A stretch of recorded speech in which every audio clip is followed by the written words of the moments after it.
Hello everyone, my name is David. Today we're going to take a look at another horrible case with you, so without wasting any time, let's get straight to the point. Until now, we've all heard many timeless love stories. But today we're going to talk about a true timeless love story that isn't very old, but dates back about 29-30 years. The year was 1994, in the month of December, in the city of Jagraon, in the Ludhiana district of Punjab. Actually, the state of Punjab in India is renowned for its great saints and warriors, and the Ludhiana district is famous for its textile industry. A boy named Sukhwinder Singh Sidhu, after playing a kabaddi match, was standing at a rickshaw stand waiting for a rickshaw to go back to his village. He had some friends with him who had come to support him during the match and to boost his morale. In Punjab during that time, there were some rickshaws like the ones you're seeing on your screen now. Actually, kabaddi is a sport played between two teams in Punjab, where each player demonstrates their strength and smartness. Now, because Sukhwinder was the #1 kabaddi player in his village, he was quite attractive and powerful. The rickshaw hadn't arrived at the stand yet, so Sukhwinder and his friends were joking around.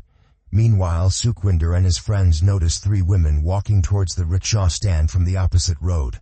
As these 3 women approach, Sukhwinder and his friends notice that 2 of them are older, while the third one, accompanying them, is a very beautiful young girl. Afterward, all 3 women also come to the rickshaw stand and wait.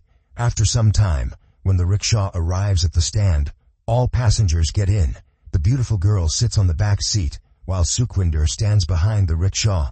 During this journey, Sukhwinder notices that the girl keeps looking at him repeatedly, and Sukhwinder's friends also notice this thing. However, Sukhwinder can't talk to that girl, and as soon as that girl arrives in her village, she gets off the rickshaw with her family. Once again, she looks towards Sukhwinder, and for the first time, their eyes meet. Besides, she smiles when she looks at Sukhwinder. In response, Sukhwinder also smiles, and then both of them go their separate ways. When Sukhwinder starts doing some other work after reaching home, he hears a girl's voice screaming, "Please help! I need help." As soon as Sukhwinder steps out of the house, he sees that it's the same girl he met in the morning in the rickshaw and smiled at him while leaving. After that, Sukhwinder goes to that girl who had come on a scooter with her friend from her home. Here, Sukhwinder first greets the girl with a "hi." After that, he tries to start the scooter, but deliberately doesn't start it. Then Sukhwinder asks the girl her name and also tells his name. Actually, the girl's name was Jaswinder Kaur, but her nickname is Jassi, and on the other hand, Sukhwinder Singh's nickname is Mithu. Therefore, we will also refer to Sukhwinder as Mithu and Jaswinder as Jassi throughout this entire video. After that, Mithu says to the girl, "I want to talk to you." Hearing this, Jassi gets confused because she doesn't understand Mithu's words. Instead, her friend who came with her translates Mithu's words into English for Jassi. Then the girl also says something in English, but Mithu didn't understand English, so Jassi's friend becomes a translator for Mithu here as well. After that, Jassi says, "We'll meet in Jagraon village tomorrow." In fact, this village was about 15 to 20 minutes away from Mithu's house. When they met at that time, Mithu would be around 20 to 22 years old, while Jassi would be 19 to 20 years old. In addition, Mithu was born into a family that earned their living by farming. Mithu had only studied up to high school and then chose kabaddi as a career. Besides, he also drove a rickshaw in his free time. The next day, Mithu gets ready and reaches the village of Jagraon, and then after some time, Jassi also arrives there. For some time they talk to each other, and in the meantime, Jassi tells Mithu that she lives with her family in Canada and has come to spend the winter vacation at her maternal grandparents' house in India. Among the 2 women she was with yesterday, one was her mother named Malkiat Kaur Sidhu, while the other woman with her was Jassi's maternal uncle's wife, meaning Jassi's aunt. Apart from this, that day there is a little conversation between Jassi and Mithu, and then both go to their respective homes. But from that day on, these 2 meet regularly. Gradually, Mithu also realizes that Jassi's maternal grandparents' house is in the wealthiest home in her neighboring village. Besides, Jassi's maternal home and Mithu's small 2-room house were on the border of 2 villages, meaning Mithu's house was right behind Jassi's maternal grandparents' house, and Mithu knows this fact a few days later. Mithu had only studied up to high school, while Jassi had obtained a degree from a big university in Canada. Mithu also learns that Jassi's entire family had shifted to Canada many years ago. Now Jassi's family has a very big business in Canada, and is one of the billionaires of Canada. On the other hand, Jassi's maternal grandfather was also the largest landlord of their village. Usually Jassi's entire family, including her parents, lived in Canada and managed the business together. But the real authority over the whole family belonged to Jassi's uncle, Surjit Singh, who was Jassi's mother's elder brother. Surjit Singh made all the major decisions related to the family and the business.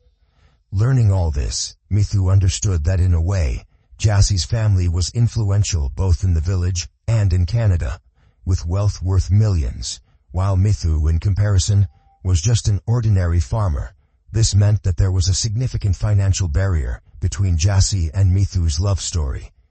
Now, Mithu started to fear that when Jassi finds out about his status, she will also turn away. But little did Mithu know that Jassi loved him not for his status, but for his soul. Jassi's love for Mithu was evident when a few days later, when she had to go back to Canada with her family, she became very upset. And the day before the flight, she comes to Mithu and reveals everything. Then she starts crying, hugging Mithu, though Mithu tries hard to convince Jassi. But in the end, Jassi tore her passport and told her family that she had lost it. Although Jassi's family scolded her for this, they arranged for a new passport for her. After that, the rest of Jassi's family left for Canada, but Jassi gets the chance to spend a few more days with Mithu. After that, both of them continued to meet secretly from the eyes of the world, but within 15 to 20 days, Jassi's passport is ready, and she has to return to Canada. Jassi had come to India in November 1994, and she returns to Canada in January 1995. But even though Jassi goes far from Mithu, neither of them found peace without each other. That's why after reaching Canada, Jassi and Mithu communicated with each other through letters. However, the cute thing was that Jassi wrote letters in English, and Mithu wrote it in the Punjabi language. But both of them got these letters translated by their friends, because Mithu didn't know English, and Jassi didn't know Punjabi. And furthermore, Jassi had even taken tuition in Canada to learn the Punjabi language. In addition, one day every month, Jassi would call Mithu at a telephone booth in his neighboring village at an exact time, and Mithu would always be there at the exact time. In this way, spending more than 4 years talking secretly from the eyes of the world, their love deepened even more. Now the year had come, 1999, and this year, Jassi's family members come to India again. But this time, Jassi's family members had come not just to spend vacation, but they had come here to get Jassi married.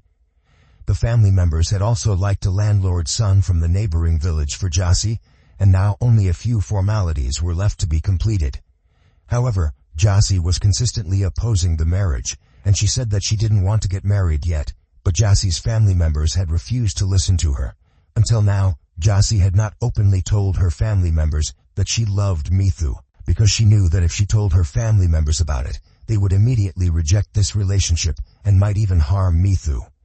Due to this fear, she remained silent. However, in such a big family of Jassi, there was one aunt who was very close to her, and Jassi could share anything with her. So when Jassi doesn't see any way out, she tells her aunt about her love for Mithu and says, "If I don't marry Mithu, I will die without him." After knowing the whole story, now Mithu, Jassi, and her aunt together make a plan that, if Jassi and Mithu quietly get married, then after the marriage, Jassi's family members will have to accept Mithu. After this idea, Jassi and Mithu elope on March 15, 1999, avoiding the eyes of their families, and get married in a gurudwara. A gurudwara is a place where Sikh people pray to God. Before moving forward, quickly subscribe to the channel. This is strange. You haven't subscribed to the channel yet. Quickly subscribe to it. After the marriage, Jassi returns home as if everything is normal, and no one suspects anything. On the other hand, the relationship that Jassi's family had been considering for her breaks for some reason. After staying in Punjab for 2 months, and marrying Mithu, Jassi leaves for Canada with her family. While leaving, she promises Mithu that she will come back soon. After going to Canada, Jassi and Mithu start talking to each other on the phone again, and by now, Mithu's house also had a telephone line installed. Months pass by in this way, but at the beginning of 2000, some relatives of Jassi who were in India come to know about Mithu and Jassi's marriage, and they immediately inform Jassi's parents in Canada. After this, their love story takes a sharp turn. From this point, Mithu's in-laws start pressurizing him, while on the other hand, Jassi's mother and uncle begin pressuring her to break the marriage. However, neither Mithu agrees to it, nor does Jassi consent to breaking the marriage. Although Mithu is tempted by money, and Jassi is tempted by expensive things, cars and the lure of a luxurious lifestyle, neither of them is willing to break the marriage. In the end, Jassi is also beaten by her family members at her house, but she says, "I only want to stay with Mithu." With this, a few days pass like this, and then one day Jassi's mother completely changes.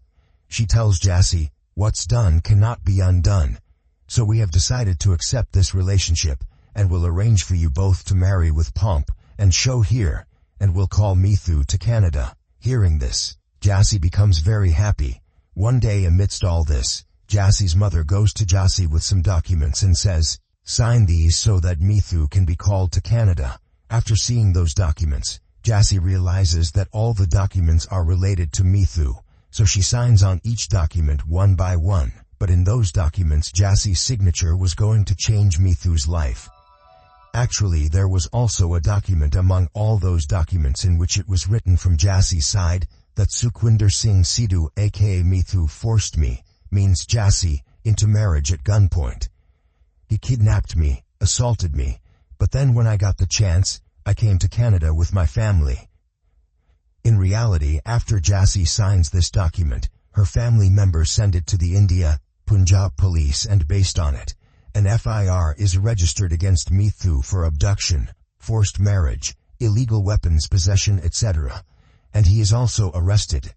After the arrest, Mithu is brutally beaten in jail and stays there for several months. Meanwhile, when Jassi doesn't receive any response to Mithu's letters and is unable to contact him over the phone, she finally learns through a friend that Mithu is in jail on charges of abduction, forced marriage, etc. Here, Jassi finds out that her mother, Malkiat Kaur, deceived her by taking her signature and implicated Mithu, causing a lot of difficulties for his family and friends as well. The Punjab police also arrests Mithu's family members from his home and puts them in jail. Then, a few days later, Mithu talks to Jassi where he says to her, "If you wanted a divorce, Jassi, you could have just asked me. We got married with your consent. So why did you falsely accuse me?" After this, Jassi tells Mithu the whole story of how her mother and uncle got her to sign on the wrong paper deceitfully. But now in Canada, Jassi was kept confined in her own home by her mother and uncle. But then, one day, Jassi gets an opportunity and successfully manages to come to India, with the help of the Royal Canadian Mounted Police. Then she comes to India and testifies in court that Mithu, his family and his friends are all innocent. I married Mithu of my own free will. After this statement, everyone, including Mithu, is released from jail. Then Jassi stays in India for some time. This time Jassi tells Mithu that she will never go back to Canada again. It is said that along with the police, Jassi's father and brother also helped her escape from home. Jassi had come to India and started living with her husband, but both of them also knew that Jassi's family members would not remain silent. That's why as soon as Jassi arrives in India, Mithu takes her away from home and they start living in hiding. Although Jassi and Mithu were living in fear, in the month of June 2000, Mithu took Jassi with him to his maternal home. While staying there on June 7th, a call comes from Canada. Mithu's uncle picks up the phone, and Jassi's mother says to catch Jassi. After this, Jassi talks to her mother. Jassi's mother says, "Daughter, what have you done?" "Well, no matter. Now whatever makes you happy, makes us happy too. We had big dreams for your wedding, so now we will celebrate your wedding with Mithu with great pomp and show. I have explained everything to everyone. Don't worry at all, Jassi. Your wedding with Mithu will be grand." In addition, there are some other things between mother and daughter, and after hanging up, Jassy was very happy. Sometime later, once again, a call comes, and this time it is set to talk to Mithu. While talking Mithu, Jassy's mother says, "You did wrong, Mithu. You don't know where you've messed up. You'll have to pay for it." After this, Jassy's uncle Surjit Singh also tells Mithu over the phone, "You've messed with the wrong family. Your actions will haunt you. Even your future generations will remember who you messed with. You may have forgotten your status." After listening to all this, Mithu hangs up the phone but doesn't talk to Jassy about any of it. Jassy was quite happy, but Mithu started to worry. Meanwhile, on June 12th, Mithu's family had organized a party in their village for Mithu and Jassy's wedding, so on June 8th, Jassy tells Mithu that she wants to go shopping. Initially, Mithu refuses because he knew there was still danger, so leaving the house wasn't right. But then, when Jassy sits at home upset, Mithu also feels maybe he did wrong. Jassy left her home in Canada to be with him, and he couldn't even take her shopping. After that, they both leave for the market in the afternoon. It takes them a bit longer, so by the time they return home, it's already evening, and the sun has set. Because of this, Mithu's family starts worrying about both of them. So, a while later, Mithu's family starts searching for both of them. However, during the search, they receive news that shook the ground beneath Mithu's family. They find out that Mithu is in a very serious condition, admitted to the hospital, while there's no trace of Jassy. When Mithu's family members rush to the hospital, they find out that Mithu's condition is extremely serious, and he is unconscious, and Jassy is not there. Then, after several hours, when Mithu regains consciousness, he first inquires about Jassy, but only when someone knows does they inform Mithu about Jassy. But then, a few days later, when Mithu recovers, he tells about the reason behind his condition. Mithu says, "After reaching the market, Jassy did a lot of shopping, and then we both also had coffee together. After that, as we started returning home from the market, in the meantime, their scooter stopped on its own 3 or 4 times. Twice he sought help from a mechanic, and once he encountered his friend on the way. But when the scooter started for the 3rd time, both of them started being followed by 2 people on another scooter. However, after following for some time, those scooter riders went ahead, but as soon as Mithu turned towards his village, then he saw a car in front of him. At first, he saw from a distance that there was no one near the car, but as soon as he approached the car, suddenly 5 to 6 men came out and stood in front of the scooter, and one of them even attacked them, because of which blood started oozing from Jassy's head, after which Mithu held Jassy and started fighting back against those thugs. But then one thug also attacked Mithu's head with a large rod from a nearby road. After that, Mithu became unconscious, and those thugs kept beating Mithu, and finally thinking he was dead, threw him into the nearby drain. A few hours later, late at night, some laborers passing by notice Mithu lying there, and they pick him up and take him to the hospital. After learning this story, everyone sets out to find Jassy. This information is also given to the police, and now the police also begin to search for Jassy after filing cases of assault and abduction against unknown criminals. The next day, on June 9th, Jassy is found, but she was not alive. In fact, Jassy had also been murdered and thrown into a canal, which was 45 kilometers away from her hometown. When Jassy's body is retrieved from there, it is discovered that someone had brutally strangled her to death. Additionally, Jassy's body bore dozens of deep wounds, indicating that she had been tortured cruelly before dying. When Jassy's body is found, the Punjab police also contacts Jassy's family. However, Jassy's mother, Malkiat Kaur, and uncle Surjit Singh both deny recognizing Jassy. However, Mithu and his family, along with Jassy's father and brother, confirm that the body is indeed Jassy's. Now the biggest question was, who had inflicted such severe beating on Mithu, and who had brutally murdered Jassy? After Jassy's body is found, the charge of murder is added to the case, and now the police embark on the search for the criminals.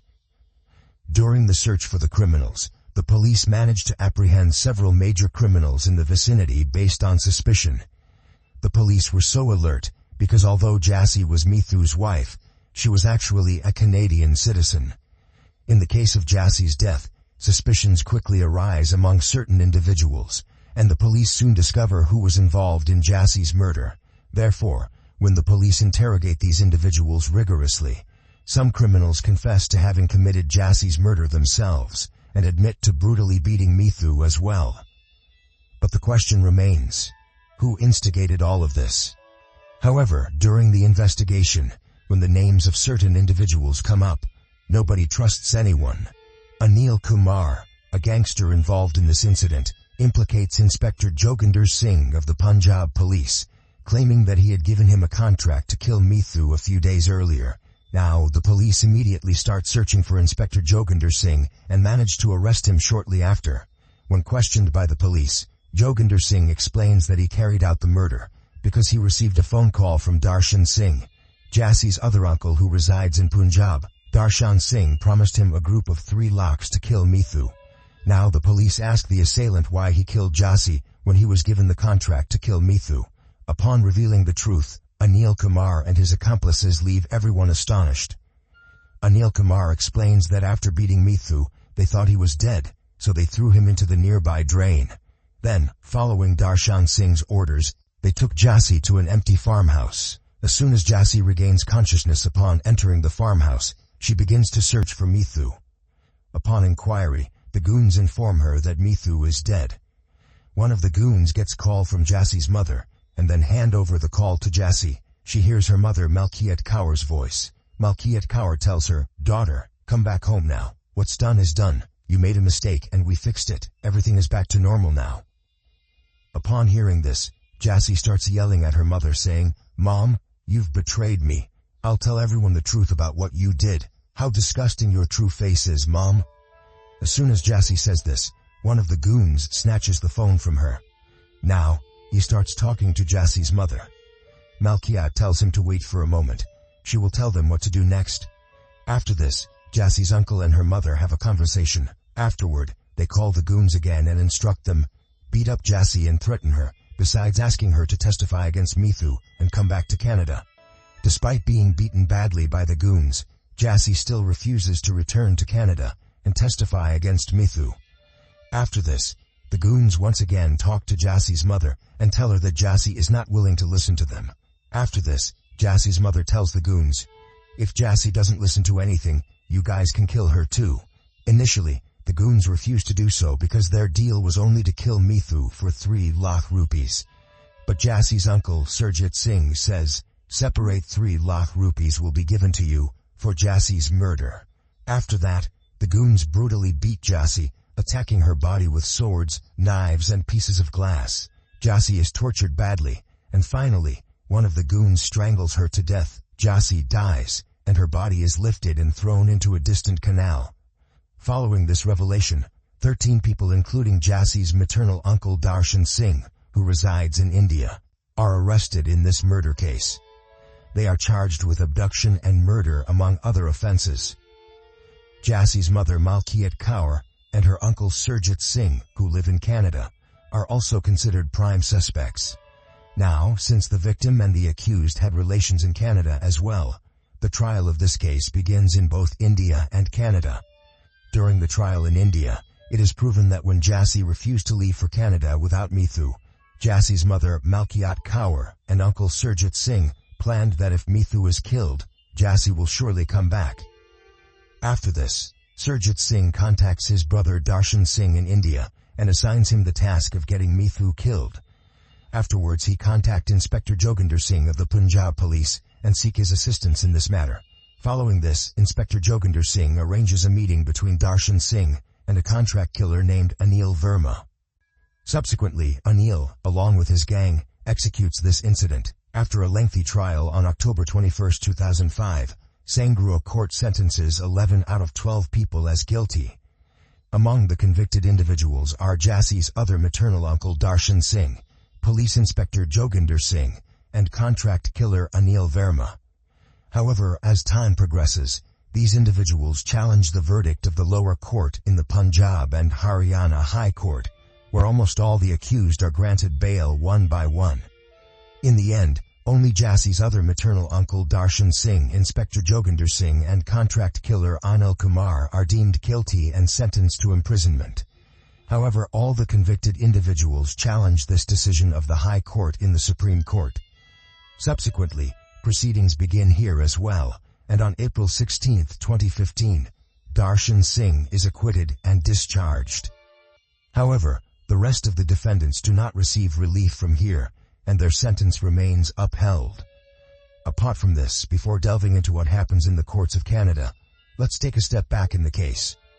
Due to being severely injured in the attack, Mithu remains hospitalized for a long time. While staying in the hospital, Jassi's final rites are also performed. However, as soon as Mithu recovers and returns home from the hospital, a series of 7 cases are filed against him, one after another. There were some cases of illegal weapon possession, with allegations of drug selling against Mithu, and pressure is also built by the police and Jassi's relatives to retract his statement and end the case. However, Mithu doesn't yield to anyone's persuasion and continues with the case. Meanwhile, in 2004, a woman accused Mithu of rape. Upon these allegations, Mithu is immediately arrested and sentenced to Ludhiana Central Jail in August. Mithu stays in this jail for the next 4 years, but after 4 years, it is proven in court that the woman who accused Mithu of rape had connections with Jassi's maternal family, and she falsely accused Mithu for money. After this revelation, Mithu is released from jail after serving 4 years. However, despite this, there were still some cases pending against Mithu, and he continued to have dealings with the jail during this time. Besides Mithu, his brothers also faced different allegations, and behind these accusations was Jassi's uncle Surjit Singh. When Mithu doesn't fear even fake cases and threats, around 2012, attempts are made to buy him off. In this case, Jassi's family offers Mithu 10 million rupees and a prime location of 14 acres of land to change their statement. However, Mithu remains steadfast and continues the fight for justice. Now let me tell you what happens in Canada after Jassi's death, since Jassi's mother, Malkiat Kaur, and uncle Surjit Singh were the main suspects and were residing in Canada. The Punjab police applies for their extradition from Canada to India. Then the trial of this case also begins in Canada. On January 6, 2012, the police in a city called Maple Ridge in Canada arrests Jassi's mother, Malkiat Kaur, and her uncle Surjit Singh on charges of conspiring against Jassi and arranging for her murder. Along with this, their extradition trial also begins. After about 2 years of trial, on September 9, 2014, Justice Gregory Finch of the Supreme Court of British Columbia approves their extradition to India. However, both suspects appeal against the decision of this court to the Supreme Court of Canada, and then the Supreme Court of Canada stays the decision of the lower court and starts a fresh trial of the case.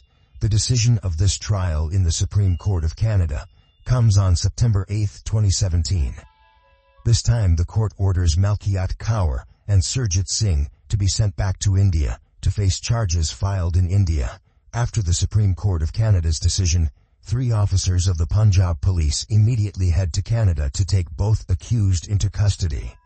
However, in the meantime, both accused once again file a review petition against the court's decision.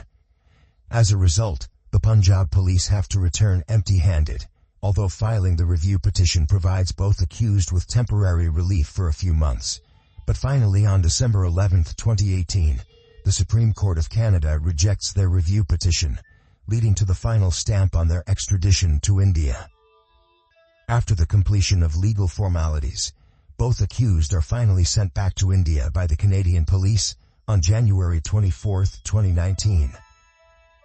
Upon reaching Delhi, both are arrested and taken to Punjab the same day. After the arrest, they are presented in court on January 25, 2019. The police are granted a 4-day remand from here. After the remand period ends, both are sent to Kapurthala jail. Then the trial of this case begins in the Sangrur court. A total of 23 witnesses are presented by the Punjab police, and in addition to this, the call details of Jassi's mother and uncle are also submitted as evidence in court. From the call details, it is revealed that Jassie's mother and uncle had spoken on the phone a total of 266 times with goons before and on the day of Jassie's murder. Now, let's finally discuss the current status of this case. However, you'll be surprised to know that despite presenting so many witnesses and evidence, Mithu is currently up and down to the jail and courts, while Jassie's mother and her uncle Surjit Singh are out on bail, and this case is still ongoing in the Sangaroo court. Overall, it's been more than 23 years since Jassie's murder, but justice has not yet been served in this case. However, so far, Jassie's family has extensively used money in this case. The honesty of the Punjab police in this case was also praised by the Canadian police, and the investigating officers of this case were honored. But Mithu says, "I am living so that Jassie can get justice." And let us tell you that Mithu has not even gotten married yet. So with this, the tragic love story of Jassie and Mithu ends here. However, perhaps whoever has heard this story will remember it for their entire life. By the way, if there are any updates in this case in the future, I will definitely keep you updated through the community post of my channel. If you appreciate our efforts, like and share this video. If you haven't subscribed, do so now. Thank you.